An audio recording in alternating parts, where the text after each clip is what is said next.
posterior polar cataract.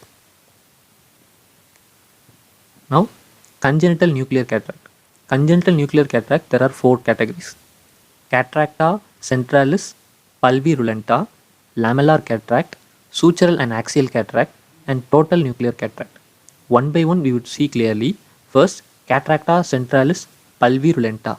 As the name indicates, cataracta centralis means cataract is present at the center of the lens. Then, pulvirulenta, which means powdery appearance. So, here the opacity is present at the center of the lens with powdery appearance. This mainly affects the embryonic nucleus. So it is called as embryonic nuclear cataract. It inhibits the lens development at the earlier stage because embryonic nucleus is the first formed nuclear fibers in the lens. So early stage of the development of the lens is inhibited in this type of cataract. It is usually bilateral and vision is not affected in this. You have to notice that in different cataract, vision may be either affected or not. In this cataract, that is cataracta centralis pulvirulenta, vision is not affected. Vision remains safe in cataractus centralis pulvirulenta. Now we are going to see about the next one, lamellar cataract, which is also called as zonular cataract. In this, discrete zone of the lens becomes opacified. In the other cataract, we saw that only the center of the lens is affected. Here, discrete zone of the lens is affected. Discrete zone of the lens means different layers of cataract fibers, different layers of nuclear fibers are formed in different period of life in the center of the lens. So, while forming a particular layer of lens, opacification occurs as a discrete pattern. If he is malnourished or something etiology which affects the opacification of particular layer of this lens, and then if he becomes normal, then the next layer which is to be formed is transparent. It never becomes opaque. So only this particular layer which is affected is opacified. So discrete zone in lens is affected. So it is called as lamellar or zonular cataract. Vision is impaired in this cataract. So in the above cataract, cataracta centralis pulvirulenta, there is vision is normal there, and here in this lamellar cataract or zonular cataract, vision is impaired. Now the etiology of the lamellar cataract or zonular cataract, it is mainly of genetic pattern which is autosomal dominant in nature. Then environmental form which includes vitamin D deficiency, hypocalcemia and maternal rubella deficiency. Vitamin D deficiency and hypocalcemia are interrelated with each other. Then maternal rubella infection during the 7th and 8th week. Only during this week it can lead to the formation of lamellar cataract or zonular cataract. The main clinical features here, it involves mostly the fetal nucleus. So the fetal nucleus region is affected and the other surrounding areas, they are not affected. If affected, it appears as small linear opacities. This in the form of spokes of wheels, that is riders. Spokes of wheels or riders is seen in lamellar cataract or zonular cataract. Now it is mostly bilateral and as already mentioned, vision is affected in this. Now we would see the next one. In lamellar cataract, what I said, it is usually a particular layer. Here you can see the particular layer is affected and then other region of the lens is not affected. It appears in the form of a wheels, that is spokes of wheel, riders. Spokes of wheel or riders pattern is seen here. This is a diagrammatic representation and here you can see that spoke of wheels are riders. Then next cataract, which is sutural and axial cataract. Sutural and axial cataract, it is classified mainly on the different patterns of opacification in the sutures present in the fetus. Here, series of punctate opacities scattered around the inferior and posterior Y-shaped sutures. Sutures are nothing but in lens, fibers are forming from below and above. At the center, they are interconnected by a small space. This space appears as a suture of a bone like thing. This space is called as Y-shaped sutures. This Y-shaped sutures gets opacified and this leads to the sutural and axial cataract. It is mostly bilateral, static. Here also vision is not affected. So different patterns are seen. The names are given according to the shape of the cataract. Floriform cataract, it attains the shape of a petals of a flower. Coralliform cataract, it attains coral shape. Then spear shape cataract. Here crystalline needle shapes are seen. Then anterior axial embryonic cataract, it appears in the shape of a fine dot. This fine dot, heaps of shining crystalline needle, coral shape and petals of a flower. And other fine dots, all these are the shapes of the opacities which occurs at the site of that suture which is forming here. So here this fine dots can be seen in anterior axial embryonic cataract and dendritic sutural cataract. The last one of this is the total nuclear cataract. Total nuclear cataract involves embryonic, fetal, infantile nucleus of the lens. Mostly it involves maximum nuclear fibers. Here dense chalky white central opacity is seen and bilateral non-progressive type of cataract is seen. Here vision is impaired. So 4 we have seen, where first one cataracta centralis pulvirulenta, here vision impairment is not perfected. So vision is not impaired. Then lamellar cataract or zonular cataract, here vision impairment is present. Then the third one sutural or axial cataract, vision is not affected, and the last one which is the total nuclear cataract, vision is impaired. So in among these 4, cataracta centralis pulvirulenta and sutural and axial cataract, the vision is not impaired, and here lamellar and total nuclear cataract, vision is impaired. Now the sutural cataract, we can see the images. This is the coralliform cataract, which is in the shape of a coral. Then this is a spear shaped cataract, which is in the form of crystals, crystalline needles.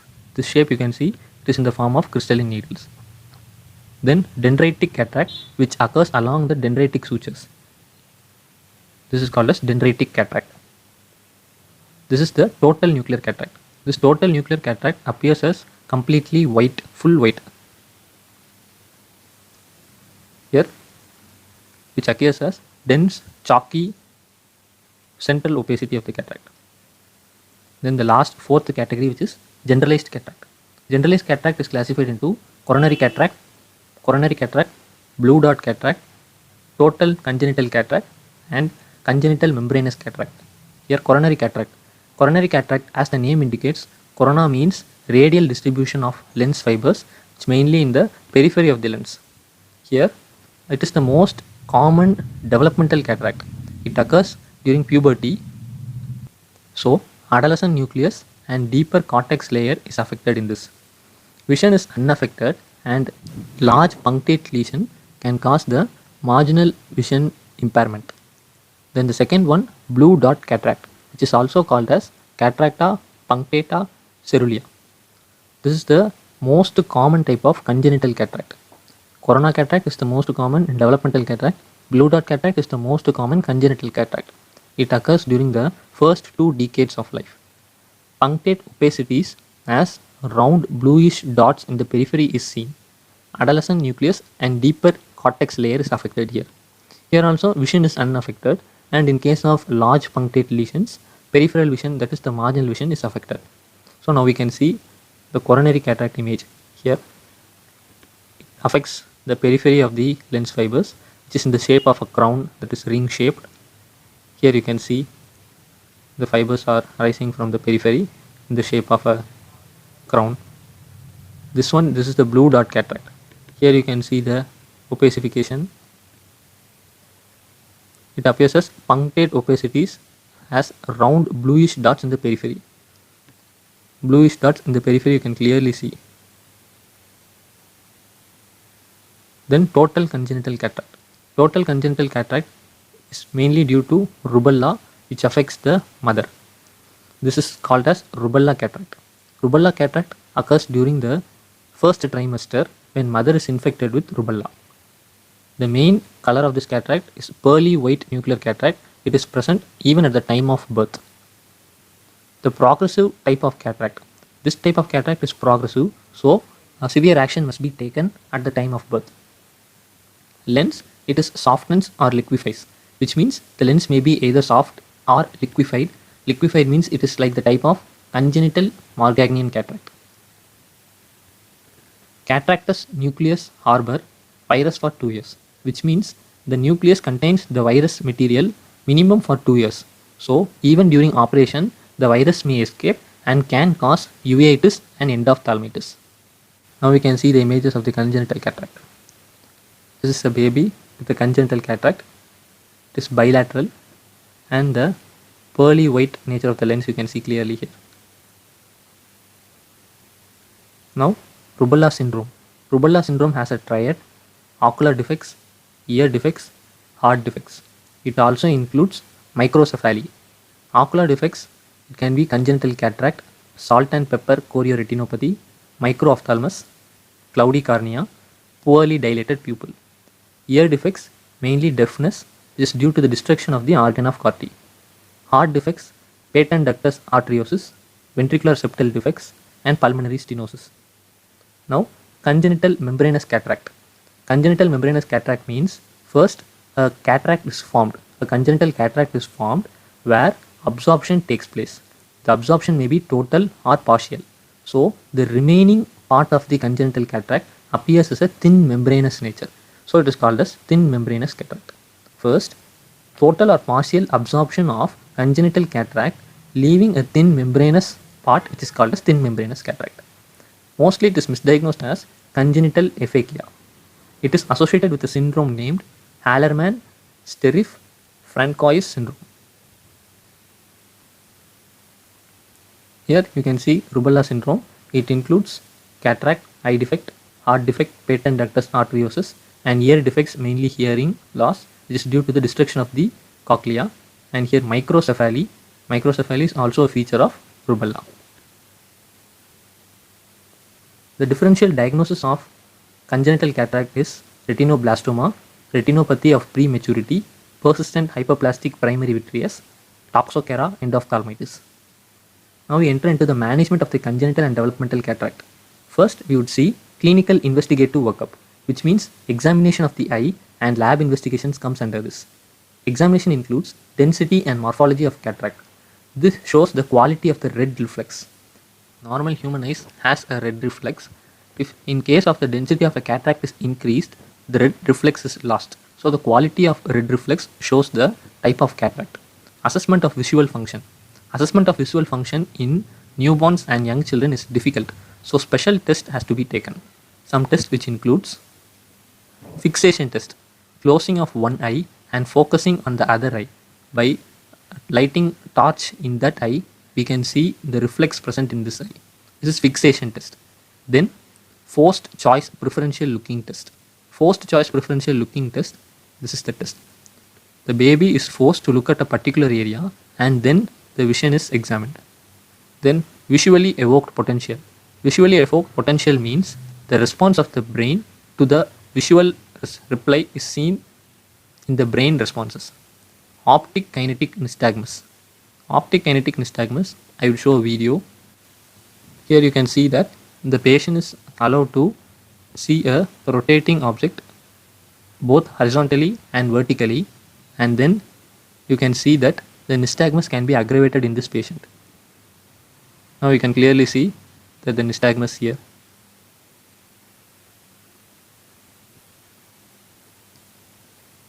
This test is called as optic kinetic nystagmus. Then if any associated ocular defects is there, we have to see. In laboratory investigation, for particular diseases, we have to take particular type of test. For intrauterine infections, we have to take torch test. Then galactosemia, urine test, Lowe's syndrome, urine chromatography, hyperglycemia, blood sugar test, and hypocalcemia, serum calcium and phosphate levels, and X-ray skull should be taken. Now prognostic factors. Prognostic factors is, first I said how much density of the cataract you have to see, unilateral or bilateral, time of presentation, at what age it is presented, and then any other ocular defects and systemic defects whether present or not. All these leads to the prognostic condition of the cataract. Now Indications and timing of cataract surgery. Cataract surgery can be performed based upon the timing of the pediatric cataract. If the cataract is partial or only a small center portion is involved, then no surgery is needed. Just observation is enough. In case of bilateral dense cataract, then surgery should be done within 6 weeks of birth. First, you have to do the surgery in one eye, then the second eye within a few days following the first surgery. Then, unilateral dense cataract. In this, surgery should be done immediately within few days after birth. Now, what are the surgical procedures we can see? First one, extracapsular cataract extraction. Then followed along with this, you have to do anterior capsulorhexis. With this, the lens has to be removed. Lens can be removed either by aspiration or lensectomy. Aspiration method includes manual small incision cataract surgery technique and phacoemulsification technique. And then along with this, you can remove the posterior capsulotomy, that is primary posterior capsulotomy, which means vitreous humor is removed to see any pathology in the retina. And anterior vitrectomy. Anterior vitrectomy is mostly done below 2 years of age so as that lens can be easily removed from that position. And last, correction of aphakia. In children less than 2 years, mostly the lens cannot be replaced in them immediately. So, children above 2 years, posterior chamber intraocular lens is placed even during the surgery. In case of below 2 years, extended wear contact lenses are given. Then, secondary intraocular lens implantation is done later. So, if you like this video, subscribe to the channel, and in case of any further videos, please comment in the comment section. We would link our Instagram link in the description. Follow in the Instagram for notes PDF. Thank you.